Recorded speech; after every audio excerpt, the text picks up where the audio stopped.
Madame, Monsieur, bonjour. Nous débutons cette revue de presse avec Source A qui titre à sa une le chantier XXL de Diomaye faisant référence à la réparation des injustices en cascade au sein du commandement territorial sous le défunt régime de Macky Sall. Babacar Ibrahima, sous-préfet de Ndam, Modou Ndiaye, ancien préfet de Saint-Louis, Ibrahima Ndiaye de la sous-préfecture de Grand Dakar a été mis au frigo sous le régime de Macky Sall sur la base d'une chasse aux sorcières. L'ex-préfet de Ranérou, qui aurait refusé d'appliquer une instruction manifestement illégale, a été rétrogradé adjoint au gouverneur de Louga en charge des affaires administratives. Au moins 4 préfets ont été faits gouverneurs au détriment d'autres comme le préfet de Podor, Matar Diop, et celui de Pikine, Moustapha Ndiaye, qui a pourtant 6 ans d'ancienneté que les promus révèlent Source A. Le journal d'ajouter que le président Diomaye vient de réparer une injustice en nommant l'ex-préfet de Saint-Louis directeur de cabinet du ministre des Infrastructures et des Transports, El Malik Ndiaye. Le journal Le Quotidien s'intéresse à la suspension des constructions sur le littoral et barre à sa une.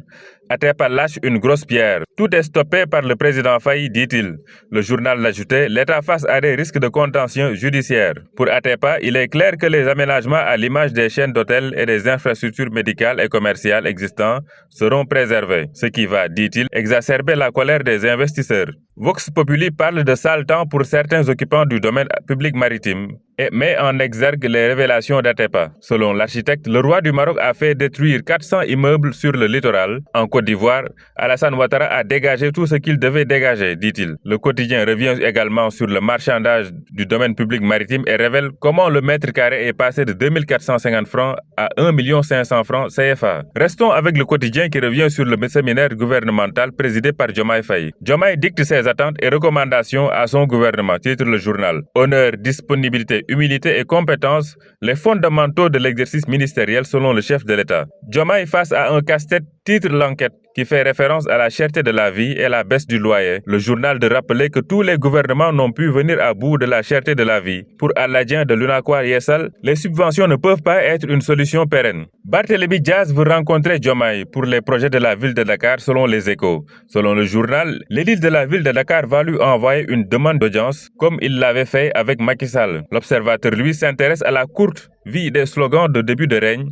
Le journal évoque les bonnes intentions, le clientélisme politique et les déviances. Wade disait ceci, il faut travailler, toujours travailler et beaucoup travailler. Quant à Macky Sall, il disait la patrie avant le parti ou encore gouvernance sobre et vertueuse. Quant à Diomaye, c'est le Djoub Djoubal et Djoubanti. Sud Quotidien met en exergue le trafic récurrent de drogue dure et titre à sa une « Le Sénégal, un pays à haut risque ». Les saisies de cocaïne, de billets noirs et d'argent sale d'une valeur marchande avoisinant la centaine de milliards inquiètent les autorités publiques et les économistes. Le Sénégal est-il en danger, s'interroge la Tribune. Selon le journal, l'ONU nomme un émissaire spécial à Dakar, en précisant que d'habitude, l'organisation nomme un émissaire spécial dans les pays en crise. Libération revient sur les chiffres hallucinants des accidents meurtriers et parle d'hécatombes sur les routes du Sénégal. Selon le journal, 3000 morts ont été causés par les accidents de la circulation entre 2017 et 2020. Sur la période 2021-2022, plus de 39 000 accidents routiers occasionnant 1200 décès ont été recensés. Selon l'OMS, près de 27 000 personnes sont victimes d'accidents sur la voie publique chaque année au Sénégal, dont 11 000 à Dakar.